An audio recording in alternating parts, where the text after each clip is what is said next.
اللهم صل وسلم وبارك على سيدنا محمد وعلى آله وصحبه أجمعين.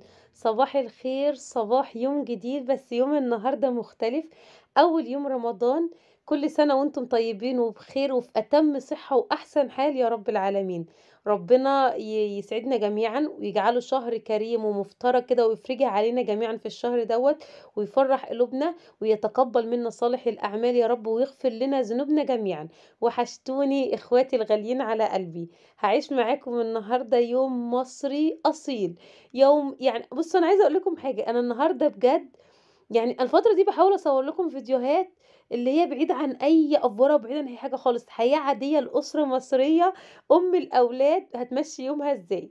النهارده هعيش معاكم اول يوم رمضان، ايه الحاجات اللي انا عملتها مصوراها معاكم بالتفصيل كده، كل حاجه عملتها في اليوم دوت. بدأت يومي، بس عايزة أقول لكم إن أنا النهاردة يعني مرتاحة جدًا. رتّبت حاجات معيّنة كده هاحكي لكم في فيديو كل حاجة عملتها إمتى، علشان إن أنا ما أدوخش أول يوم، إن إحنا أول يوم برضه صيام.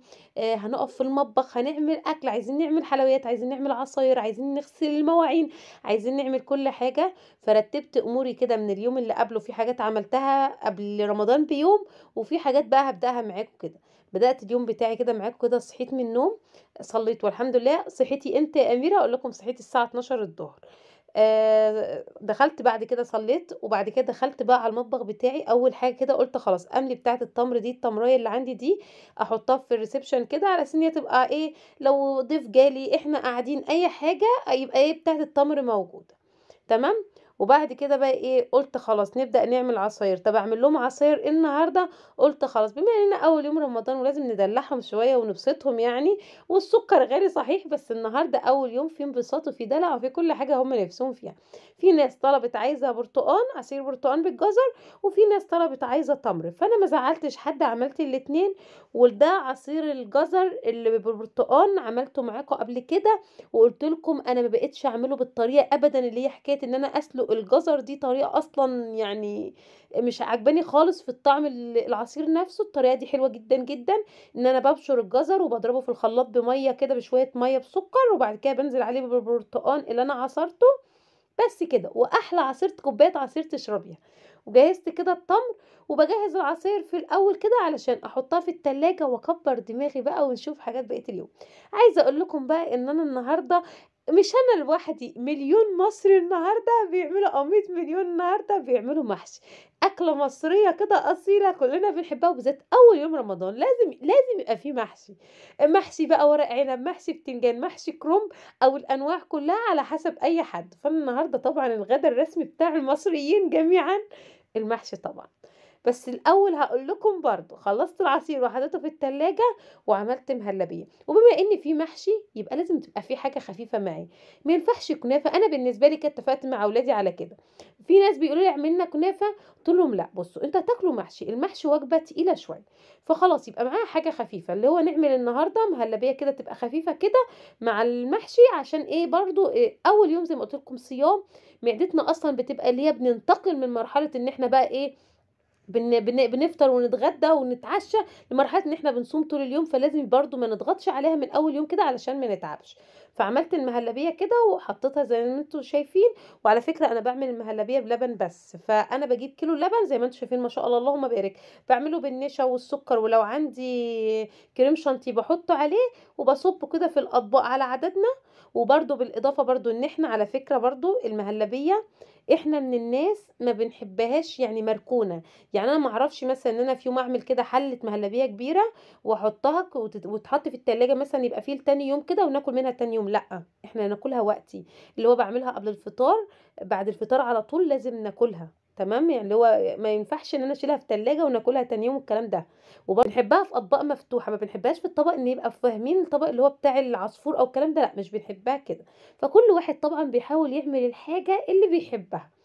بعد كده بقى إيه، غسلت البوتاجاز، كنت قبلها بيوم طبعًا سحور أول يوم بقى، فما كنتش غسلت البوتاجاز الصراحة ونمت في اليوم دوّة، علشان ليه بقى، علشان أقول لكم إن أنا قبلها جهّزت حاجات المحشي، وحشيت حلة الكرنب بتاعتي علشان ارتاح تاني يوم. كده كنت قاعدة واشتريت لهم أكل في اليوم دوّة، فقُلت إيه، طَب أنا مش هاعمل حاجة النهارده خلاص، أنا أسلُق الكرنبة وأعمل المحشي بتاعي وأجهّزه على أساس إن أنا بكرة أبقى مرتاحة وكده، ما اضغطش نفسي، ما ابقاش باجري حوالين نفسي وكده واقعد عايزة ألحق أحشي وعايزة ألحق أعمل حلويات والحق أعمل عصاير واغسل في المواعين اللي هو عايزة أبقى مرتاحة يعني.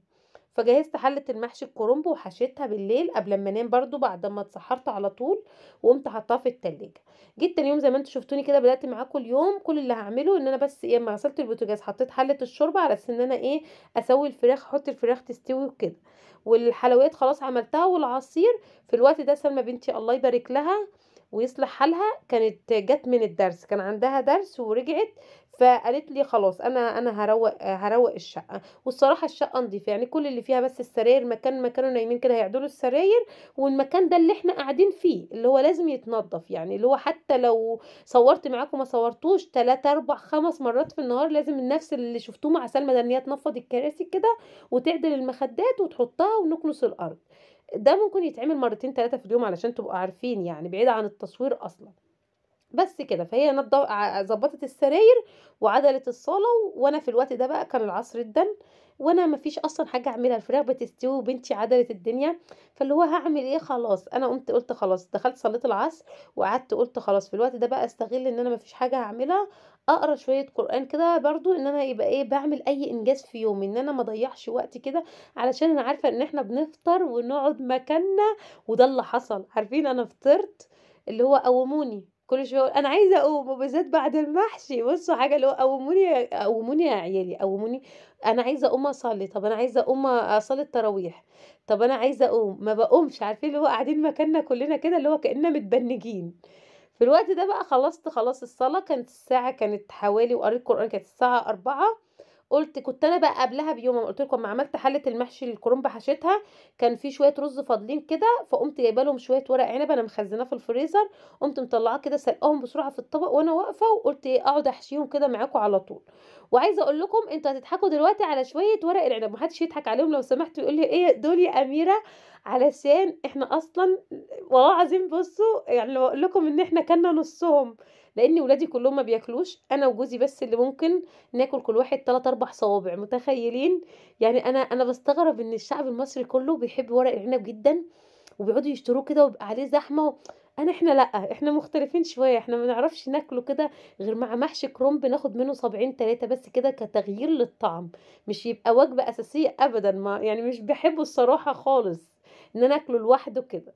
بس، وما طوّلتش عليكم طبعًا بقى وزوّدت الأكل بتاعي، وما شاء الله اللهم بارك، كان سُكّر بجد سُكّر، وأكيد كلنا النهارده عاملين أكل زي السُكّر بجد، أنا واثقة إن كلكم النهارده أبدعتوا، وكلكم النهارده عملتوا كل حاجة بحُب لولادكم، وكلكم النهارده إن شاء الله عدّى اليوم بتاعكم جميل كده، ويا رب يجعل أيام شهر رمضان كلها جميلة كده في حياتنا، وينصر إخواتنا الفلسطينيين، ويا رب يرزقهم يعني مش عارفة والله أدعي بإيه غير يا رب افرجها عليهم من عندك يا رب.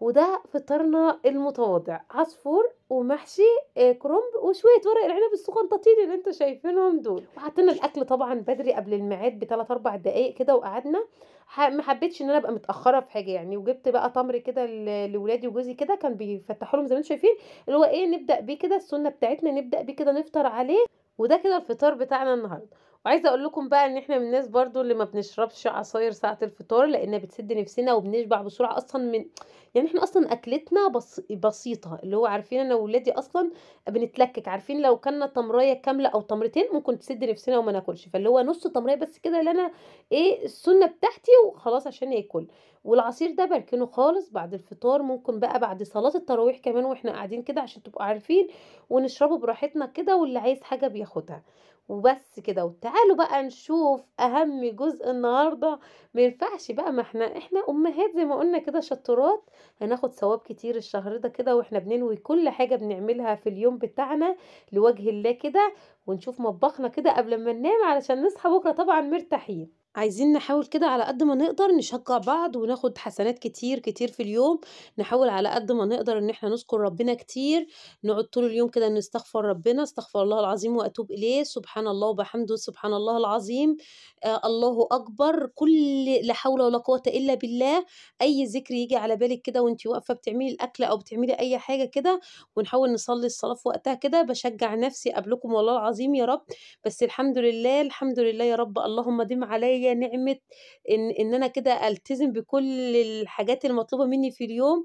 النهارده كده أنا حاسة إن كأميرة يعني راضية شوية عن نفسي شوية صغنطاطين كده، الحمد لله خلّصت كل حاجة في ميعادها، مطبخي نضيف، الحمد لله عملت ولادي كانوا مبسوطين بالأكل اللي أنا عملته لهم برضه كان طعمه حلو، خلّصت الوِرد بتاعي اللي كان محدداه لنفسي في اليوم، صليت التراويح والحمد لله، يا رب، يا رب يشجعني كده ويقويني ويدّيني الصحة، نِفْسي جدًا، جدًا، جدًا، واخدة مع نَفْسي قرار السنة دي إن أنا ما فيش يوم يعدّي إلا أمّا أصلّي التراويح، إن شاء الله يعني، فعايزين نشجّع بعض كده على طول كل يوم كده وأنا باسجّل معاكم فيديو عايزاكم تكتبوا لي في الكومنتات نذكر بعض كده، نصلّي على النبي، صلّوا على النبي، اللهم صل وسلِّم وبارك على سيدنا محمد وعلى آله وصحبه أجمعين. ربنا يتقبّل منّي ومنكم صالح الأعمال ويجعله شهر كده مغفرة لذنوبنا زي ما قُلت لكم. دخلت المطبخ بقى عايزة أقول لكم إن أنا كنت إيه، يعني لازم كان يتنضّف، ما ينفعش أصلًا بعد المحشي إن إحنا ما ننضّفش المطبخ، ما نغسلش المواعين، ما نفضّيش بقى الحِلَل مكان الأكل، وعلى فكرة أنا من الناس جدًا اللي مهما عدِّت بيّا السنين تقولوا عليّا بقى دماغي غريبة، مش عارفة، أنا ما أقدرش أعمل محشي غير في الحلة الألمونيا، ما باحسّش كده بحلاوته وإن هو طِعِم جدًا إلا في حلة ألمونيا. جرّبت في مرّة أعمله في الحِلَل اللي هي عندي الجرانيت دي، اللي هو إيه ده، هو ده محشي؟ لأ، لأ، أنا إلا المحشي. علشان كده على فكرة تعرفوا إن أنا الطقم الألمونيا بتاع جوازي ما باعملش فيه حاجة نهائي، نهائي، نهائي من يوم ما اتجوزت غير يا دوبك يوم المحشي بس، إن أنا أحُط فيه محشي وأسوّيه فيه وكده بس، ده استخدامه عندي. فضيت الحِلَل طبعًا، وعشان بقى الأكل المتبقي يعني هاشوف ما حدش أصلًا في اليوم ده خلاص كَل حاجة، أنا شِلته في التلاجة كده هاشوف في نهاية الفيديو معايا، بس وقفت بقى أغسل مواعين كده وأنضّفها كده ولازم نبقى ما أنا قُلت لكم لازم اليوم ده بالذات نغسل المواعين، وخدت باسكت القمامة برضه كده شِلت الكيس بتاع باسكت القمامة برضه علشان الكرنب والورق بتاعه كل حاجة خاصة بيه يعني ما يبقى ريحة المطبخ نضيفة كده، بس ما كانش عندي للأسف بخور، كان نِفْسي جدًا أولّع بخور اللي هي العيدان دي في الوقت ده في المطبخ، بس ما كانش عندي الحمد لله، يعني هو كده، كده نضيف أهوّة ومُرتّب وكل حاجة مكانها، وده كده سلفنته كده الإسترتش وأحطه في التلاجة، وكده بقى الفيديو بتاعي خلص معاكم النهارده، عِشت معاكم اليوم من أوله لآخره، يا رب الفيديو بتاعي يكون عجبكم، يا رب تدعموني باللايك وبالاشتراك طبعًا وبالكومنت الحلو، دمتم نعمة في حياتي، باي باي.